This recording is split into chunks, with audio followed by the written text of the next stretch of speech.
বিলুপ্তির পথে জয়পুরহাটের ঐতিহ্যবাহী চুন শিল্প। চুন তৈরির উপাদান শামুক ও ঝিনুকের সংকট ও দাম বেড়ে যাওয়ায় প্রাচীন এই পেশা ছেড়ে যাচ্ছেন কারিগররা। টিকে থাকতে সহজ শর্তে ঋণসহ সরকারি সহায়তা দাবি করেছেন তারা।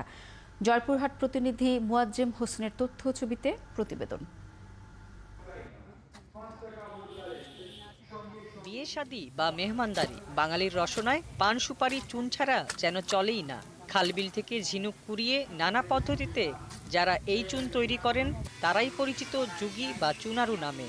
প্রাকৃতিক উপাদানে তৈরি যুগী চুনের কদর আজও বাংলার ঘরে ঘরে। জয়পুরহাট সহ উত্তরবঙ্গের কিছু জেলায় কারিগররা আজও ধরে রেখেছেন ঐতিহ্যবাহী এই পেশা। জয়পুরহাটে মাত্র 50টি পরিবার অভাব অনটনের মাঝে এখনো এ পেশায় টিকে আছেন।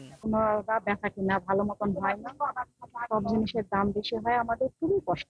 1000 টাকা মন পাইকারি আর খুচরা বেশি 30 টাকা 35 টাকা এরকম করে বেচি, তাতে খুব একটা লাভ আসে না। ওখান দিয়ে সংসার চলে না, ওই জন্য এখন ছেলেরা এখন ওই কাঁচামালের ব্যবসা করছে। কারিগররা বলছেন জলবায়ু পরিবর্তন ও কৃষি জমিতে কীটনাশক ব্যবহারে শামুক ঝিনুক কমে গেছে।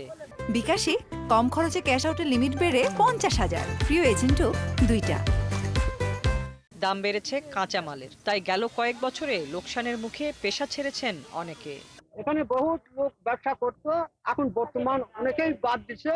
এই ঝিনুকের কারণে ব্যবসা বিলুপ্ত হয়ে গেছে। নাই কম ঝিনুক শামুক পাওয়া যাচ্ছিল, এখন ওটা আর পাওয়া যায় না।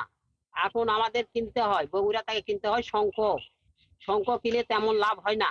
চুন শিল্প টিকিয়ে রাখতে চুনারুদের সহজ শর্তে ঋণ ও কারিগরি সহায়তা দেওয়ার কথা জানালেন এই বিসিক কর্মকর্তা। ব্যবসায়িক প্রশিক্ষণ দরকার পড়ে এবং যদি ভবিষ্যতে বিসিকের পক্ষ থেকে কোনো আর্থিক সহযোগিতা করার সুযোগ থাকে তাহলে বিসিকের কাছ থেকে আমরা সার্বিক সহযোগিতা করব। সরকারি সহায়তা পেলে প্রাচীন ও ঐতিহ্যবাহী এই পেশা বিলুপ্তির হাত থেকে রক্ষা পাবে বলে আশা সংশ্লিষ্টদের।